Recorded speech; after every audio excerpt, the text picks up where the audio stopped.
ইখলাসে এমন মোরে ইয়া ইলাহি। আলহামদুলিল্লাহি রাব্বিল আলামিন ওয়াসসালাতু ওয়াসসালামু আলা সাইয়্যিদিল মুরসালিন আম্মা বা'দ ফাআউযু বিল্লাহি মিনাশ শাইতানির রাজীম বিসমিল্লাহির রহমানির রহিম। সকলে পড়ি আসসালাতু ওয়াসসালামু আলাইকা ইয়া রাসূলাল্লাহ।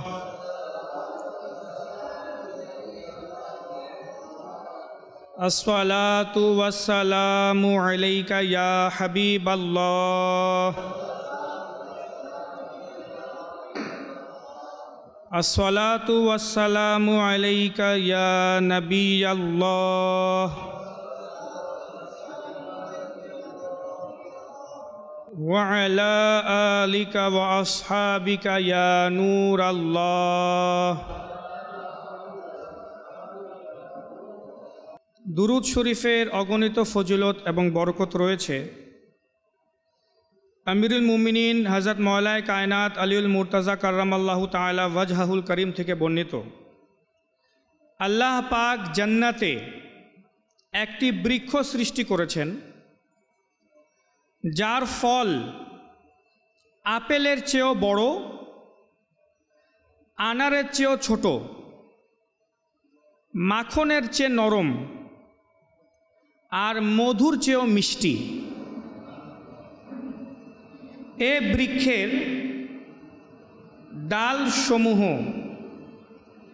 ভেজা মুক্তার, কাণ্ড স্বর্ণের এবং পাতা মূল্যবান পাথরের ন্যায়। লা ইয়াকুলু মিনহা ইল্লা মান আকসারা মিনাস সলাতি আলা মুহাম্মদ সাল্লাল্লাহু তাআলা আলাইহি ওয়া আলিহি ওয়াসাল্লাম। অর্থাৎ ওই বৃক্ষের ফল একমাত্র সে খেতে পারবে যে নবী করিম সাল্লাল্লাহু তাআলা আলাইহি ওয়া আলিহি ওয়াসাল্লামের উপর বেশি পরিমাণে দুরূদ শরীফ পাঠ করবে। যে পৃথিবীতে বেশি পরিমাণে দুরূদ শরীফ পাঠ করবে, জান্নাতের সে সুস্বাদু এবং ফজিলতপূর্ণ গাছ থেকে ফল সে খেতে পারবে। তো আমাদেরকে উচিত বেশি বেশি করে হুজুর সাল্লাল্লাহু তাআলা আলাইহি ওয়া আলিহি ওয়াসাল্লামের উপর দুরূদ শরীফ পাঠ করা, আর বিশেষ করে রবিউল আউয়াল মাসে তো আরও বেশি পাঠ করা, কারণ এই মাসে হুজুর সাল্লাল্লাহু তাআলা আলাইহি ওয়া আলিহি ওয়াসাল্লাম এই পৃথিবীতে আগমন করেছেন। তাই উপহার স্বরূপ বেশি বেশি করে দুরূদ শরীফ পাঠ করার অভ্যাস গড়ে তোলা। আসুন আমরা প্রিয় নবী সাল্লাল্লাহু তাআলা আলাইহি ওয়া আলিহি ওয়াসাল্লামের উপর কিছুক্ষণ দুরূদ ও সালাম পাঠ করি। ইয়া রাসূলাল্লাহি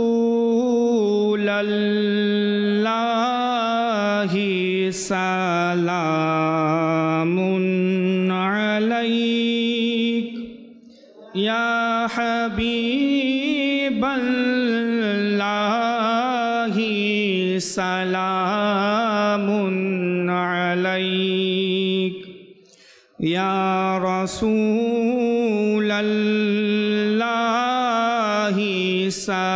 সালামুন আলাইক, ইয়া হাবিবাল্লাহি সালামুন। আনতা শামসুদ-দুহা আনতা বদরুদ-দুজা আনতা সাদিরুল উলা আনতা নূরুল হুদা, ইয়া রাসূলাল্লাহি সালামুন আলাইক, ইয়া হাবিবাল্লাহি সালামুন আলাইক।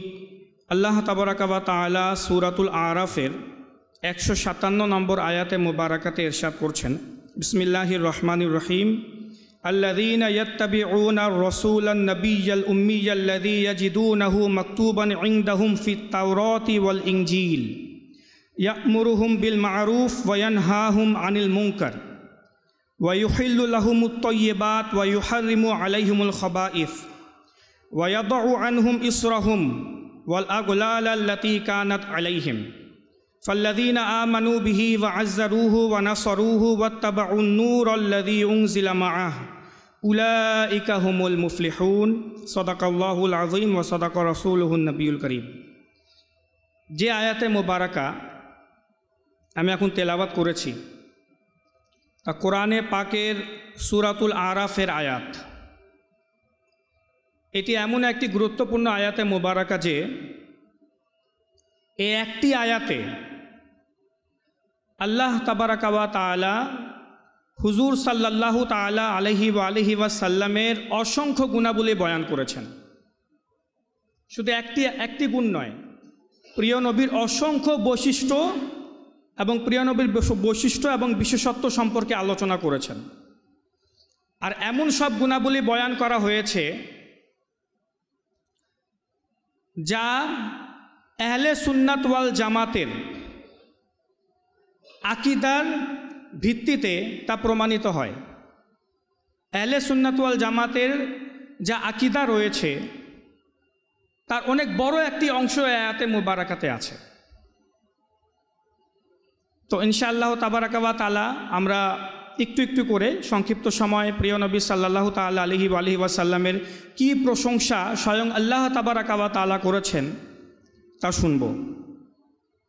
আল্লাহ তাআলা ইরশাদ করছেন, আল্লাযীনা ইয়াত্তাবিউনা রাসূলান নাবিয়্যাল উম্মিয়্যা, এবং যারা আনুগত্য করে এবং যারা অনুসরণ করে কার? আর রসুলের। রসুল দ্বারা উদ্দেশ্য প্রিয় নবী সাল্লাল্লাহু তাআলা আলাইহি ওয়াসাল্লাম।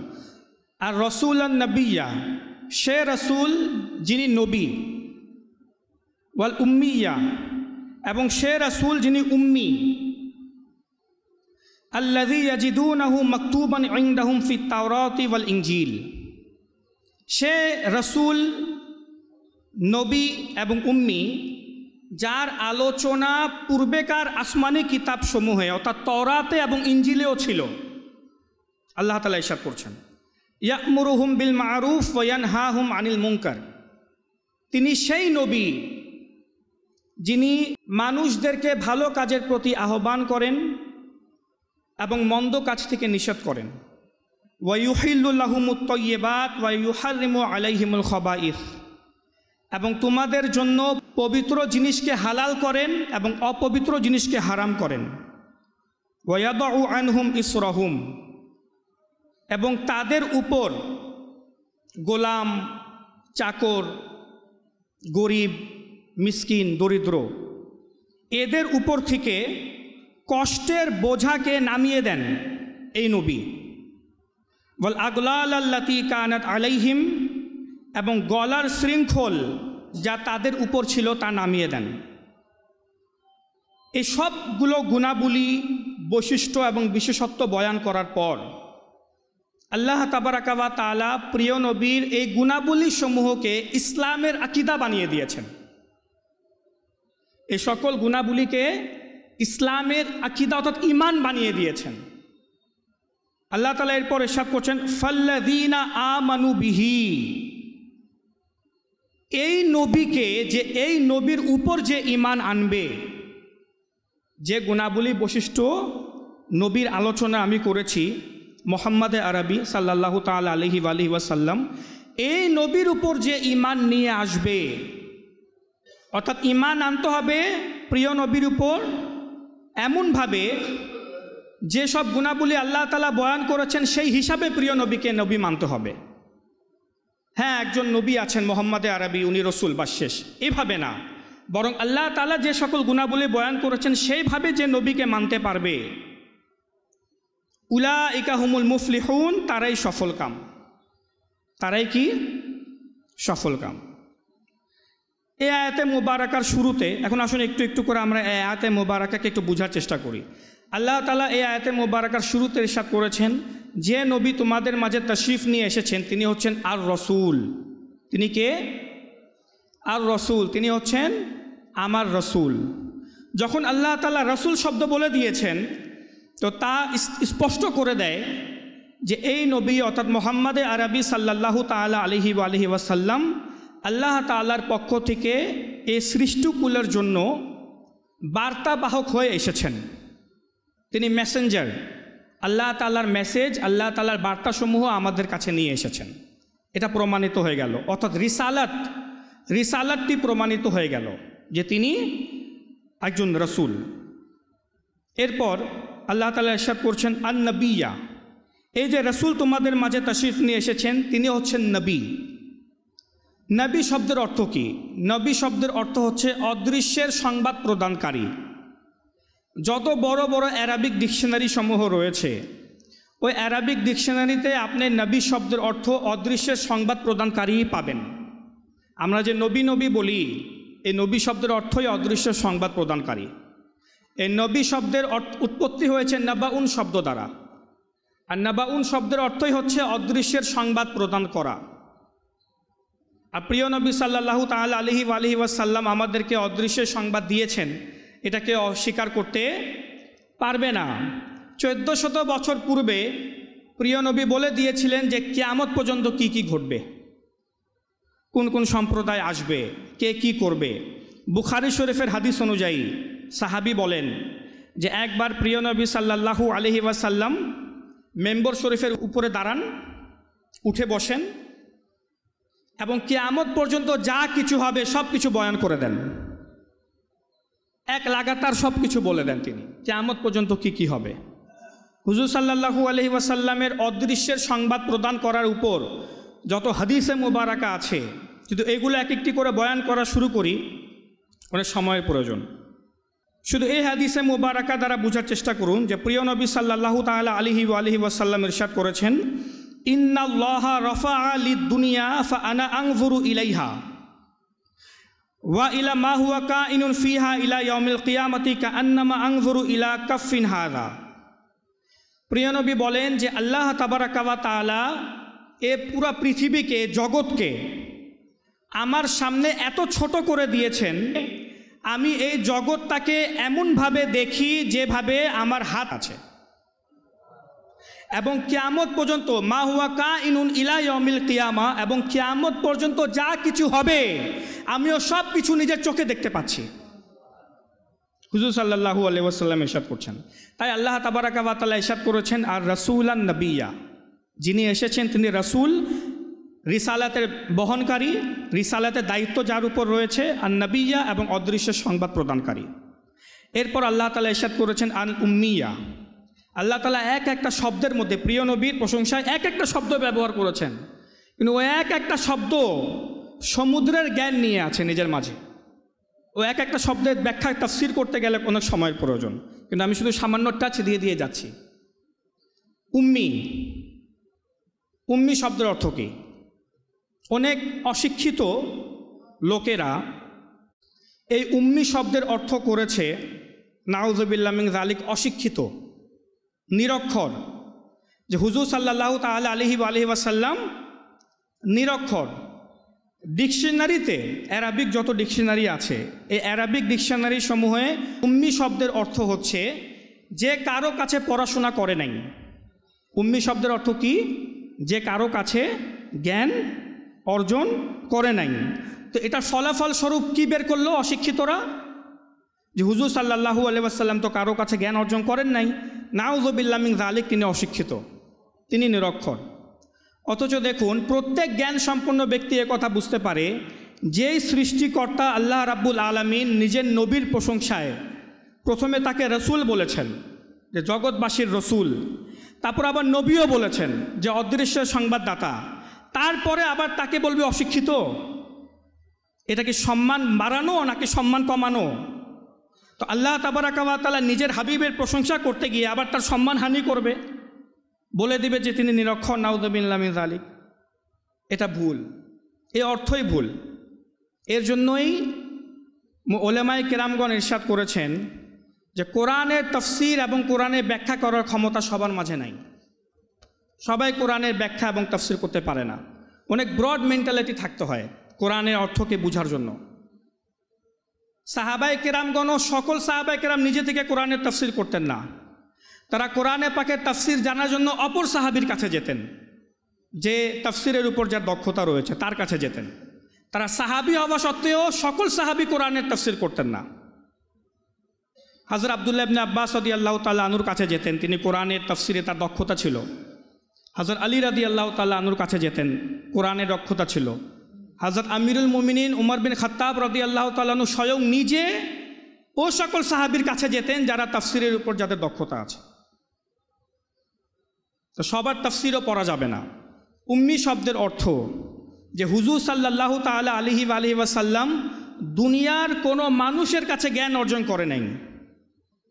হুজুর সাল্লাল্লাহু তাআলা আলাইহি ওয়াসাল্লাম কোনো কিতাব পড়েন নাই, কোনো বই পড়েন নাই, কোনো বই স্টাডি করেন নাই। প্রিয় নবী সাল্লাল্লাহু আলাইহি ওয়াসাল্লামের এই পৃথিবীতে কোনো উস্তাদ নেই, কোনো উস্তাদের কাছে তিনি পড়েন নাই, বরং প্রিয় নবী সাল্লাল্লাহু তাআলা আলাইহি ওয়াসাল্লামের সরাসরি উস্তাদ হচ্ছে আল্লাহ তাবারাকা ওয়া তাআলা। আল্লাহ তাবারাকা ওয়া তাআলা হুজুর সাল্লাল্লাহু আলাইহি ওয়াসাল্লামকে জ্ঞান শিক্ষা দিয়েছেন। একমাত্র সরাসরি শিক্ষক হচ্ছে আল্লাহ তাবারাকা ওয়া তাআলা হুজুর সাল্লাল্লাহু তাআলা আলাইহি ওয়াসাল্লামের। এই কারণে প্রিয় নবী কারো কাছে জ্ঞান অর্জন করেন নাই। দেখুন, প্রিয় নবী কিন্তু সকল মানুষের জন্য হেদায়েত স্বরূপ, তিনি সবার কাছে জ্ঞান নিয়ে এসেছেন, তিনি জ্ঞান শিক্ষা দিবেন। তো যদি তিনি পৃথিবীর কারো কাছ থেকে জ্ঞান অর্জন করতেন, তো যার কাছ থেকে জ্ঞান অর্জন করতেন তাকে তিনি কিভাবে হেদায়েত দিতেন? সে তো বাদ পড়ে যেত না। আল্লাহ তাআলার ইচ্ছা হচ্ছে এমন কেউ যেন এ ধরাতে না থাকে যার থেকে প্রিয় নবী জ্ঞান অর্জন করেছে। তাই আল্লাহ তাবারাকা ওয়া তাআলা হুজুর সাল্লাল্লাহু আলাইহি ওয়াসাল্লামকে জ্ঞান শিক্ষা দিয়েছেন, ইলম প্রদান করেছেন। আর কোরআনে পাকে আল্লাহ তাবারাকা ওয়া তাআলা ইরশাদ করেছেন, ওয়া আল্লামাকা মা লাম তাকুন তা'লাম, হে আমার হাবিব, আমি আপনাকেও সব কিছু শিখিয়ে দিয়েছি যা আপনি জানতেন না। সব কিছুর ইলম, সব কিছুর জ্ঞান, সব কিছুর হিকমত, সব কিছুর মারিফত, সব কিছু আমি আপনাকে দান করে দিয়েছি। ওয়া কানা ফাদলুল্লাহি আলাইকা আযীমা, এবং আপনার উপর আমার বিশেষ মহান অনুগ্রহ হয়েছে। আল্লাহ তাআলা জ্ঞান শিক্ষা দিলেন প্রিয় নবীকে, আর বলছেন এই যে জ্ঞান দিলাম আপনার উপর আমার অনেক বড় অনুগ্রহ হয়েছে, মহান অনুগ্রহ হয়েছে, আযীম অনুগ্রহ হয়েছে। আযীম শব্দের অর্থ হচ্ছে মহান, বড়, অনেক বড়, আযীম অনুগ্রহ হয়েছে।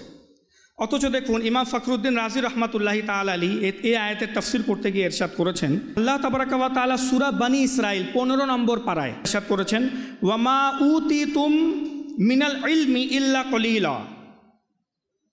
এর অর্থ হচ্ছে আল্লাহ তাআলা আমাদেরকে বলছেন, হে মানুষেরা, হে লোকেরা, আমি তোমাদের সকলকে, বিশ্বের যত মানুষ আছে, যত এসেছে, মরে গিয়েছে, যত আছে এবং ভবিষ্যতে আসবে, যত তোমাদের মানুষদেরকে আমি যা জ্ঞান এবং ইলম দিয়েছি, কলিলা, এটা তো সামান্য মাত্র জ্ঞান।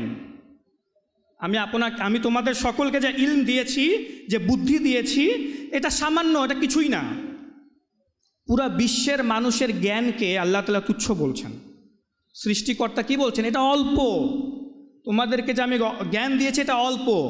তোমরা সায়েন্সের উপর, যে কোনো ইলমের উপর, জ্ঞানের উপর যতই দক্ষতা অর্জন করো না কেন, যত বড় বড় জিনিস আবিষ্কার করে নাও না কেন, এই সব কিছু অল্প জ্ঞান। আমি তোমাদেরকে অল্প জ্ঞান দিয়েছি, সব দিই নাই। আর অপরদিকে আল্লাহ তাবারাকা ওয়া তাআলা প্রিয় নবীকে জ্ঞান দিয়েছেন, একজনকে জ্ঞান দিয়েছেন, বলছেন আপনার উপর আমার অনেক বড় অনুগ্রহ হয়ে গিয়েছে, আপনাকে আমি মহান জ্ঞান প্রদান করেছি। তো ইমাম ফখরুদ্দিন রাজি ইরশাদ করছেন, যে সৃষ্টিকর্তা পুরা পৃথিবীর মানুষের জ্ঞানকে তুচ্ছ বলছে, সেই সৃষ্টিকর্তা আরেকজনের ব্যাপারে বলছে যে আমি আপনাকে মহান ইলম প্রদান করেছি, তো সেই ইলমের অবস্থা যে কি হবে এটা কেউ ধারণাও করতে পারে না হুজুর সাল্লাল্লাহু আলাইহি ওয়াসাল্লামের জ্ঞানের ব্যাপারে। তাই হুজুর সাল্লাল্লাহু তাআলা আলাইহি ওয়াসাল্লাম হচ্ছেন উম্মি। তিনি দুনিয়ার কারো কাছ থেকে জ্ঞান অর্জন করেন নাই, তিনি কারোর উপর নির্ভরশীল না, কারণ আল্লাহ তাবারাকা ওয়া তাআলা হুজুর সাল্লাল্লাহু আলাইহি ওয়াসাল্লামকে জ্ঞান দিয়েছেন। আচ্ছা, উম্মি শব্দের আরেকটি অর্থ হচ্ছে গোড়া, মূল গোড়া, আসল। উৎস, উৎপত্তি, এগুলো উম্মির আরেকটা অর্থ। যেমন সূরা ফাতিহাকে, কোরআনে পাকে সূরা ফাতিহা জানি তো আমরা কাকে বলে, আলহামদুলিল্লাহি রাব্বিল আলামিন আর রহমানুর রহিম মালিকি ইয়াউমিদ্দিন, আমরা যা প্রত্যেক নামাজে পড়ি, এটা সূরা ফাতিহা। এই সূরা ফাতিহাকে উম্মুল কোরআন বলা হয়। এই ছোট একটি সূরাকে উম্মুল কোরআন বলা হয়। উম্মুল কোরআন শব্দের অর্থ হচ্ছে এটি হচ্ছে কোরআনের সর্দার, কোরআনের মা, কোরআনের মূল গোড়া হচ্ছে সূরা ফাতিহা। কেন সূরা ফাতিহাকে উম্মুল কোরআন বলা হয় এত বড় বড় সূরা থাকতে? কারণ সম্পূর্ণ কোরআনের পুরা 30 পারা কোরআনের ইলমকে, পুরা 30 পারা কোরআন শরীফের ইলমকে আল্লাহ তাবারাকা ওয়া তাআলা এই একটি সূরা ফাতিহার মধ্যে একত্রিত করে দিয়েছে। জি হ্যাঁ, এই 7টি আয়াতে মোবারাকা, কিন্তু এর এক একটি শব্দ, এক একটি হরফের মধ্যে আল্লাহ তাআলা মারিফতের এমন জ্ঞান এবং ইলমকে লুকায়িত রেখেছেন যা তাফসীর করলে শেষ হবে না।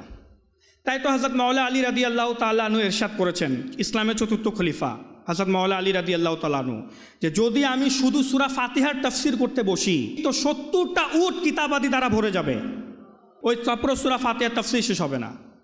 আর কিছু কিছু উলামায়ে কেরামগণ বলেছেন যে সূরা ফাতিহার যদি হক আদায় করতে হয় আর সূরা ফাতিহার যদি তাফসীর করতে মুফাসসিরিনে কেরামগণ বসে তো পুরো সমুদ্রকে, পৃথিবীতে যত সমুদ্র আছে এটাকে কলমের কালি বানিয়ে দাও, এই কলমের কালি শেষ হয়ে যাবে কিন্তু সূরা ফাতিহার তাফসীর শেষ হবে না, এমন এই সূরা ফাতিহা। এই জন্য এটাকে উম্মুল কোরআন বলা হয়। পুরা 30 পারা কোরআনের জ্ঞান ইলমকে সূরা ফাতিহাতে দিয়ে দেওয়া হয়েছে। তো যেভাবে সূরা ফাতিহাকে উম্মুল কোরআন বলা হয়, ঠিক সেভাবেই পূর্ববর্তী এবং পরবর্তী সব কিছুর ইলমকে, সব কিছুর জ্ঞানকে, সব কিছুর মারিফতকে আল্লাহ তাবারাকা ওয়া তাআলা হুজুর সাল্লাল্লাহু আলাইহি ওয়াসাল্লামকে প্রদান করেছেন। এই কারণে তিনি উম্মি। এখানে উম্মুল কোরআন, আর আল্লাহ তাআলা প্রিয় নবীকে ডাইরেক্ট উম্মি বলেছেন, যে সব কিছুর ইলম আল্লাহ তাআলা প্রিয় নবীকে দিয়েছেন, তিনি উম্মি, এই বিশ্বজগতের উম্মি তিনি। অনুরূপভাবে আল্লাহ তাআলা এই মক্কা নগরী, যেখানে কাবা শরীফ রয়েছে, যেখানে হজ করতে যায়, উমরা করতে যায়, সবার আশা যে এই মক্কা নগরীকে দেখব, কাবা শরীফে জিয়ারত করব, তাওয়াফ করব, হাজেরে আসওয়াদের চুমু খাবো, জমজম পানি পান করব। এই মক্কা নগরীকে কোরআনে পাকে বলা হয়েছে উম্মুল কুরা। কি বলা হয়েছে? উম্মুল কুরা, অর্থাৎ সমস্ত পৃথিবীর সর্দার এটি, এ শহর সমস্ত পৃথিবীতে যত শহর রয়েছে, যত সিটি রয়েছে, সবগুলার সর্দার হচ্ছে উম্মুল কুরা, অর্থাৎ মক্কা নগরী। এই জন্য এটাকে উম্মুল কুরা বলে। কারণ এই মক্কা নগরীর ব্যাপারে মুফাসসিরিনে কেরামগণ ইরশাদ করেছেন, পৃথিবীর, এবং কোরআনে পাকে আয়াতে স্পষ্ট আছে যে পৃথিবীর সর্বপ্রথম ঘর এই মক্কা নগরীতে নির্মাণ হয়েছে, কাবা শরীফ।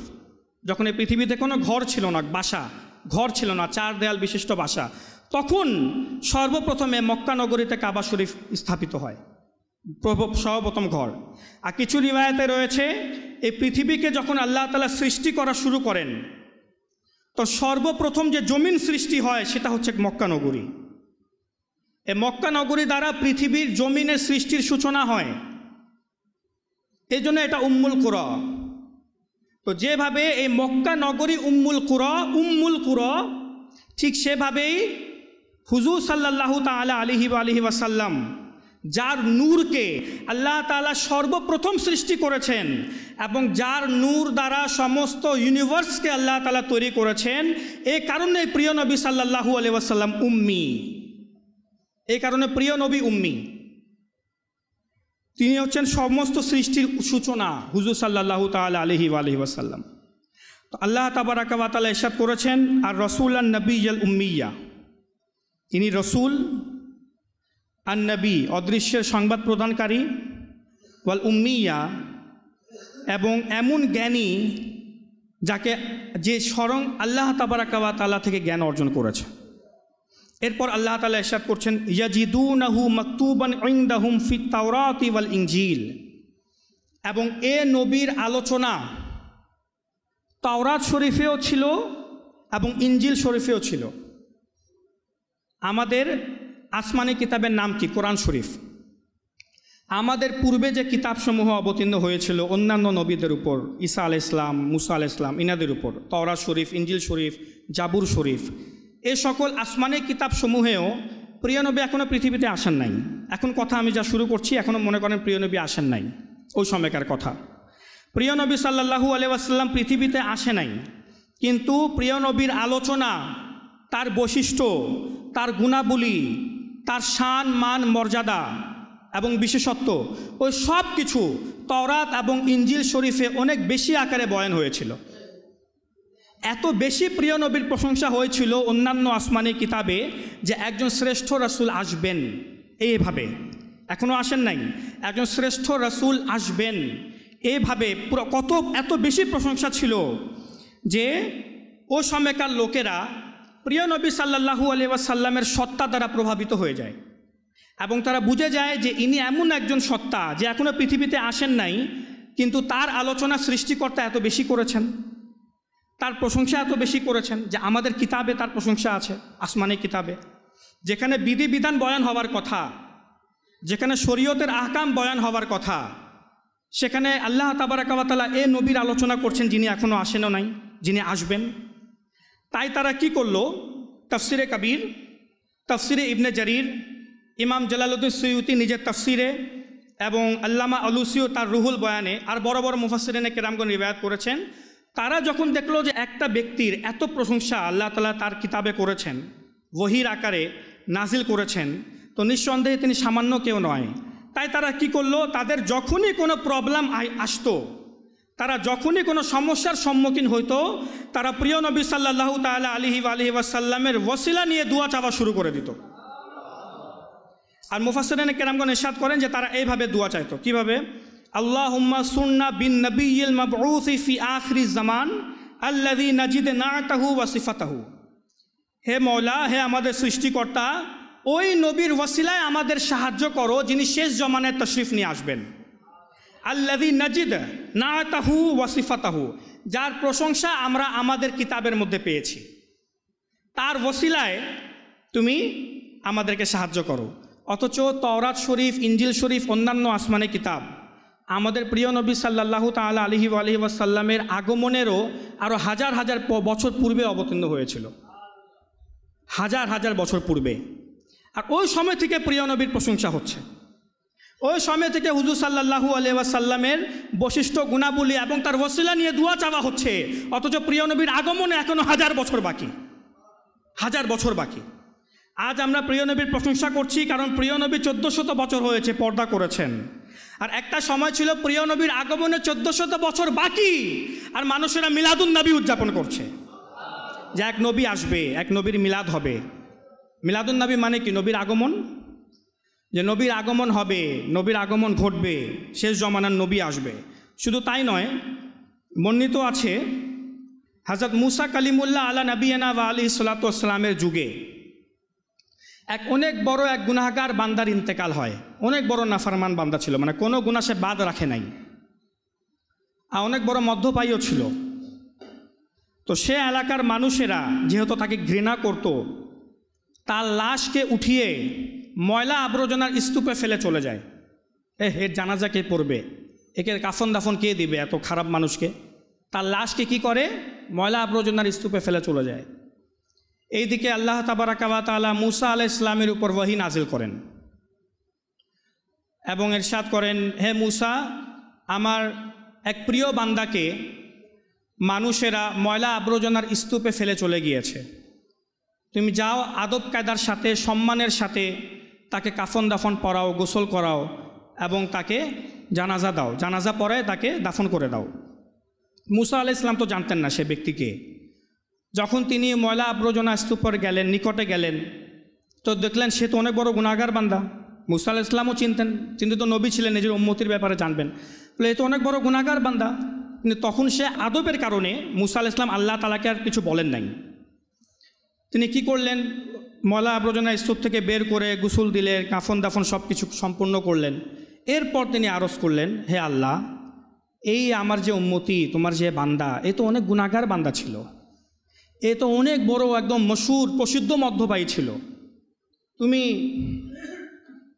অনেক বড় মদ্যপায়ী ছিল, তো তুমি কিভাবে এর ব্যাপারে এরকম একে তুমি নেককার বললে, ভালো বললেন, আর আমার দ্বারা একটা নবীর মাধ্যমে এর কাফন দাফনের ব্যবস্থা করাইলে? তো আল্লাহ তাবারাকা ওয়া তাআলা ইরশাদ করলেন, হ্যাঁ মুসা, সে আসলে অনেক বড় গুনাহগার ছিল, হ্যাঁ সে আমার অনেক বড় নাফরমান বান্দা ছিল, কিন্তু তার একটি আমল আমাকে এত বেশি পছন্দ হয়েছে যার কারণে আমি তাকে মর্যাদা দিয়েছি। মুসা আলাইহিস সালাম আরজ করলেন, হে আল্লাহ তাবারাকা ওয়া তাআলা, সে আমলটি কি?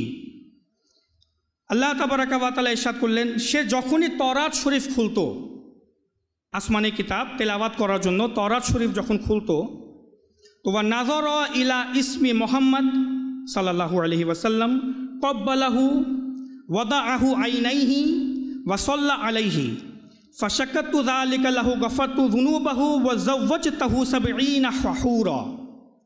আল্লাহ তাআলা ইরশাদ করলেন, যখন সে তওরাত শরীফ খুলতো এবং এই তওরাত শরীফে যখন মুহাম্মদে আরবি আমার প্রিয় হাবিব সাল্লাল্লাহু আলাইহি ওয়াসাল্লামের নাম শরীফ, তার নাম যখন দেখতে পেত, তখন সে ভালোবাসার আবেগে আমার মুহাম্মদে আরবির নামকে চোখে চুমু খেত। কি করত? চোখে চুমু খেত, চোখের সাথে লাগাইতো, এবং আমার এই হাবিবের প্রতি, মুহাম্মদ সাল্লাল্লাহু আলাইহি ওয়াসাল্লামের প্রতি দুরূদ শরীফ পাঠ করত। এই কারণে আমি তার সকল গুনাহকে ক্ষমা করে আমার নিকটবর্তী বান্দা বানিয়ে নিয়েছি। ফাশাক্কাতু যালিকা লাহু, এই কারণে আমি তাকে প্রতিদান দিয়েছি। ওয়া যাওয়াজতুহু 70 হুরা, এবং 70 জন, এই হাদিসে মুবারাকাটি হিলিয়াতুল অলিয়াতে রয়েছে, এবং রিওয়ায়াতকারী ওয়াহাব বিন মুনাব্বিহ রাহমাতুল্লাহি তাআলা অনেক বড় মুহাদ্দিস, তিনি বলেন ওয়া যাওয়াজতুহু 70 হুরা, এবং 70 জন হুরের সাথে আমি তার বিবাহ দিয়েছি। যে নবী এখনও তাশরিফও নিয়ে আসেন নাই, তার এই অবস্থা। এখনও 1000 বছর বাকি, মহানবী সাল্লাল্লাহু আলাইহি ওয়াসাল্লাম তাশরিফ নিয়ে আসবেন, আর তার ডঙ্কা এভাবে বাজছে যে তিনি আসবেন, হুজুর সাল্লাল্লাহু আলাইহি ওয়াসাল্লাম। তো এখন চিন্তা করুন, মানে এই সকল রিওয়ায়াত পড়লে আসলে কি মনে হয় জানেন?